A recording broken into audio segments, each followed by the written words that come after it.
ዘአብይ ኃይለ ይገብር ታላቅ ተአምር ያደርጋል።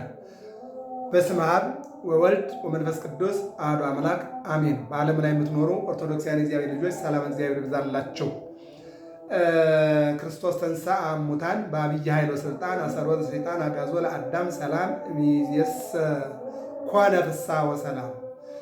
ሰላም እግዚአብሔር ይብዛላችሁ። በውጭም ዓለም በሀገር ውስጥም የምትገኙ የክርስቶስ ቤተሰቦች ሚያዝያ 23 ቀን መክበበ ሰማዕት ቅዱስ ጊዮርጊስ የቅዱስ ጊዮርጊስ የዕረፍት ዓመታዊ ክብረ በዓሉ ነውና እንኳን አደረሰን አደረሳችሁ። እንግዲህ ሰው ውሎ ውሎ ወደ ቤት ይገባል፣ ኑሮ ኑሮ ደግሞ ይሞታል። ወይም ደግሞ እግዚአብሔር የፈቀደላቸው ቅዱሳን ይሰወራሉ። በመጨረሻው ሰዓት ደግሞ የሞት ጽዋ ይቀምሳሉ። ክቡር ሞቱ ለጻድቅ በቀመ እግዚአብሔር።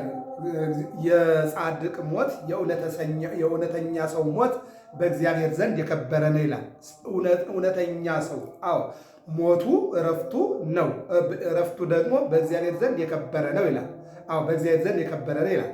ቅዱስ ጳውሎስ ምን ይላል? ብኖርም ለእግዚአብሔር ነው ብሄድም ለእግዚአብሔር ነውና ወደ ክርስቶስ ሊሄድ እናፍቃለሁ አለ። እሱ ትልቅ ትርፍ ነውና ወደ ክርስቶስ ሊሄድ እናፍቃለሁ አለ።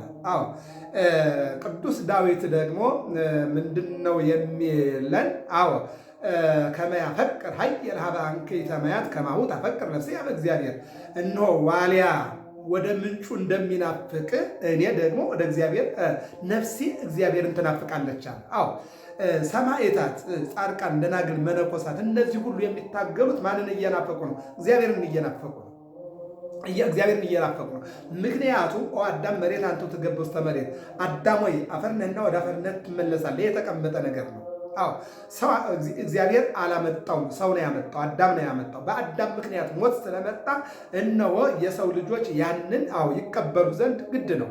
ስለዚህ ሞትን ከፊት አድርገው ሞት ከፊታቸው ረፍት ከፊታቸው አድርገው ከሞትና ከረፍት በኋላ ግን ያለውን ነገር ስንቅ አድርገው ተስፋ አድርገው አንዳንዶቹ በእሳት፣ አንዳንዶቹ በሰይፍ፣ አንዳንዶቹ በሰንሰለት፣ አንዳንዶቹ ደግሞ አንበሳ መንጋጋ፣ አንዳንዶቹ ደግሞ በፍላ ውሃ እየተጣሉ ሰማዕትነትን አግኝተዋል። ቅዱስ ጊዮርጊስ ለምሳሌ ትናንት እንደተማርነው 4 ጊዜ ሞቷል። ስንት ጊዜ? 4 ጊዜ። 3 ጊዜ ተነስቷል። አራተኛው ዛሬ የሞተው ትንሣኤ ገና ትንሣኤ ዘጉባኤ ይጠይቃል። ከዚህ በፊት ግን 3 ጊዜ ሞቶ ተነስቷል ማለት ነው። ይህ ሁሉ ግን ምንድነው?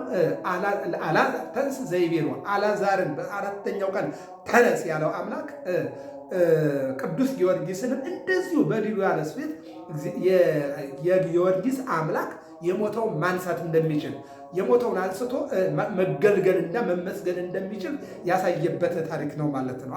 ምን ይደንቃል! አምላክማ አምላክ ነው። እነ ኤልያስ እኮ የሞተውን ዮናስን አንስቶ እኮ ደቀ መዝሙር አድርጓል እኮ ለደቂቀ ነቢያት አንዱ እንዲሆን አድርጓል እኮ። ምን ይደንቃል! ኤልሳ 2 ሙታንን አንስቶ እነሆ የእሱ ተከታይ አድርጓል። ምን ይደንቃል! ኤልሳ ከሞተ በኋላ የኤልሳ አጥምቆ የሞተውን አንስቷል። ምን ይደንቃል! በአዲስ ኪዳን እነ ቅዱስ ጴጥሮስ እኮ በሐዋርያት ሥራ ምዕራፍ 9 ላይ እንደምንመለከተው አገልጋዩ በሞተች ጊዜ ሐዋርያት የጌታ አገልጋዮች ቢሆኑ ማኑሮ አገልጋያቸው ስትሞት ጴጥሮስ ርጦ መጥቶ ለምን አያነሳትም ነበረ? ወደ አምላኩ ለምን አይጸልይም ብለው ሲስቁ መጣና ሁሉንም አስወጥቶ እሱ ገብቶ ወደ አስከሬኗ ላይ ገባና ተንበርክኮ ጸለየ ወደ እግዚአብሔር። ዶርቃ ተነሽ፣ ጣቢታ ተነሽ እያለ ሲጸልይ የሞተችው ተነስታለች ማለት ነው። ስለዚህ እግዚአብሔር ይህን ይችላል ማለት ነው እና ክቡር ሞቱ ለጻድቅ የጻድቅ ሞቱ ወይም ረፍቱ የከበረ ነው። ይልቁንም ሰማዕታት፣ ደናግል፣ መነኮሳት እግዚአብሔርን እየናፈቁ የሚታገሉት ሃይማኖት ትግል ነው። የሃይማኖት ትግል ነው። የላሜራ ብረትን ሰይፍን አይፈሩም እነሱ። ምንድን ነው የሚለው? እሺ ብትሉ የምድርን በረከት ትበላላችሁ፣ እምቢ ብትሉ ግን ሰይፍ ይበላችኋል። የእግዚአብሔር ቃል ነው። የእግዚአብሔር ቃል ነው። ለቃሉ ነው። በሐዋርያት ሥራ ምዕራፍ 9 ላይ ቅዱስ ጳውሎስ ምንድን ነው ያለው? ይህንን ቃል እንዳትረግጠው፣ ብረት ነው ይቆርጣል። ብረት ብትረገጠው ይቆርጣል እንጂ ያንተ እግር ብረቱን አይቆርጠውም። ይህ ቃል ደግሞ ይቆርጣል አየው። ስለዚህ ጌታም በቅዱስ ጳውሎስ ላይ ያለው ኤፌሶን 5 ላይ ወሃዙ ሰይፈ ዘመንፈስ ቅዱስ፣ እነሆ ሰይፍን ያዙ። ምንድነው? ዘውቱ ቃለ እግዚአብሔር፣ ያም የእግዚአብሔር ቃል ነው። ቃለ እግዚአብሔር ይመትር ነደ እሳት፣ የእግዚአብሔር ቃል እሳትን ይቆርጣል፣ ሰይፍ ነው ይበላል። ስለዚህ ሐዋርያት ወይም ጻድቃን ሰማዕታት ወይም ደናግል መነኮሳት ሲታገሉ ያንን ተስፋ አድርገው ነው ማለት ነው። የማርቆስ ወንጌል ምዕራፍ 16 ቁጥር 16 ላይ እንደዚህ ያመኑትም እነዚህ ምልክቶች ይከተሏቸዋል። ምን ያመኑትም የሚያሳምኑትም እነዚህ ምልክቶች ይከተሏቸዋል። በስሜ አጋንንት ያወጣሉ።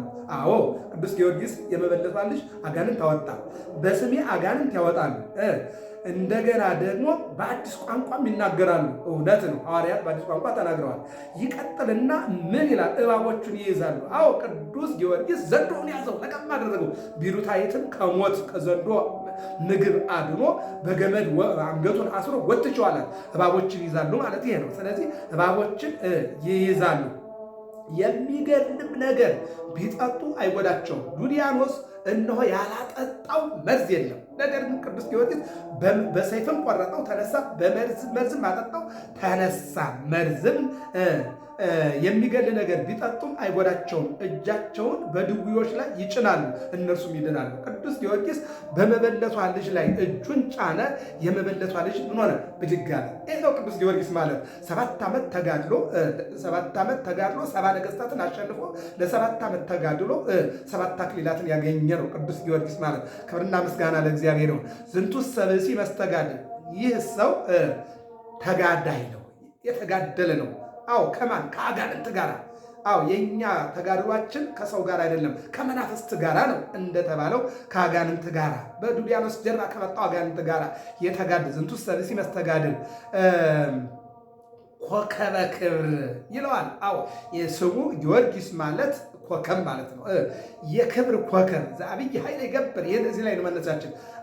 ከፍ ያለ ወይም ደግሞ ትልቅ የሆነውን አዎ ኃይል የሚያደርግ ተአምር የሚያደርግ ማለት ነው። ተአምር የሚያደርግ የታመመው እንዲነሳ፣ ያጣው እንዲያገኝ፣ ተስፋ የቆረጠችው ወደ ተስፋ እንድትመለስ፣ ይልቁ ደግሞ 70 ነገሥታትን ድል ያደረገ ሰማዕት ነው ይላል።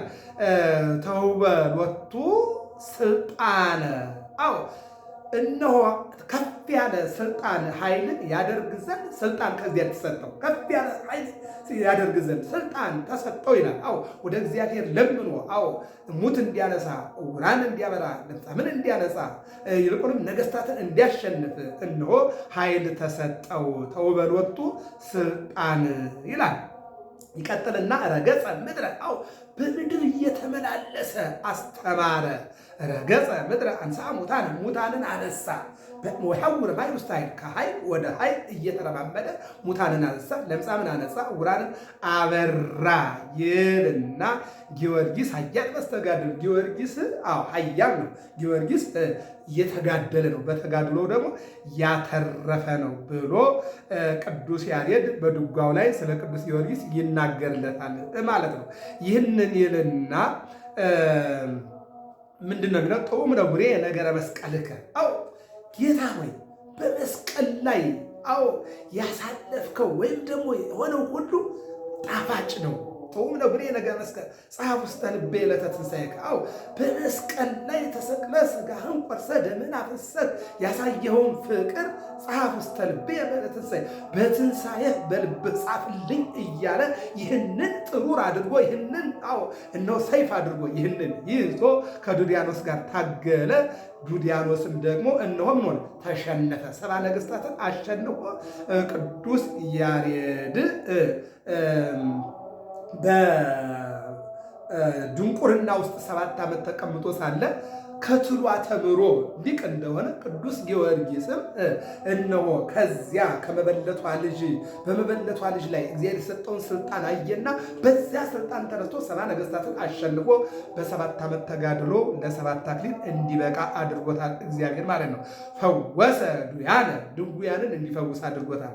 ወከሰተ አዕይንተ ዕውራን፣ የታወሩትን አይናቸው አሁን የሥጋ አይን አይደለም መንፈሳዊ እይታ ያልነበራቸው መንፈሳዊ ሥጋዊ በሽታ አዎ የጣዖት በሽታ፣ የዝሙት በሽታ፣ የአምልኮ ጣዖት በሽታ አዎ ፈወሰ ዱያነ ሲል በሽታ ማለት የዝሙት በሽታ፣ የፍቅረ ንዋይ በሽታ፣ የጉቦ በሽታ፣ የዘረኝነት በሽታ ከዚህ ፈወሰ ነው። አሁንም ይህን ሕዝብ እግዚአብሔር ይፈውስልን።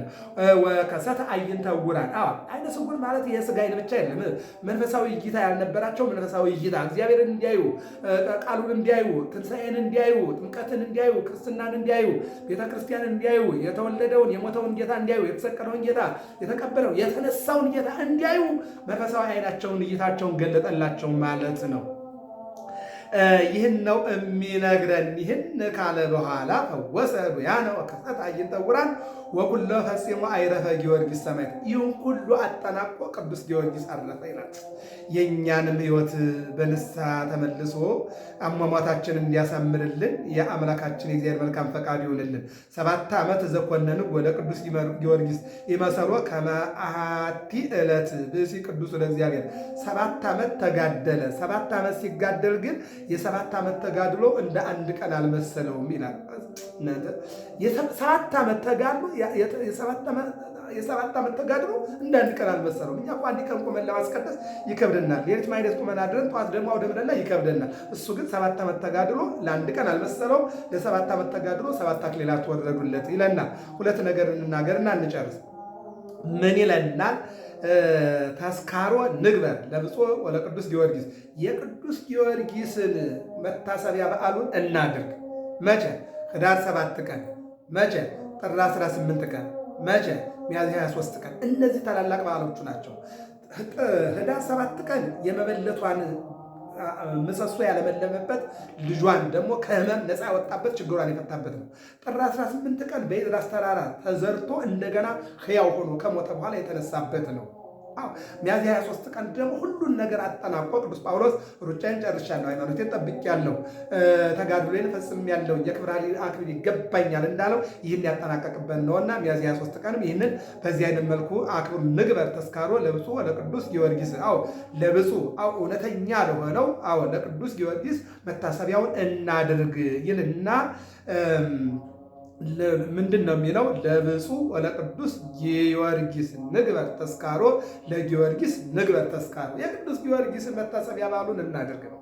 ምክንያቱም በዚህ በማቴዎስ ወንጌል ምዕራፍ 10 ቁጥር 42 ላይ ስንመለከት ጻድቅን በጻድቅ ስም የተቀበለ የጻድቅን ዋጋ ያገኛል፣ ነቢዩም በነቢይ ስም የተቀበለ የነቢዩን ዋጋ ያገኛል።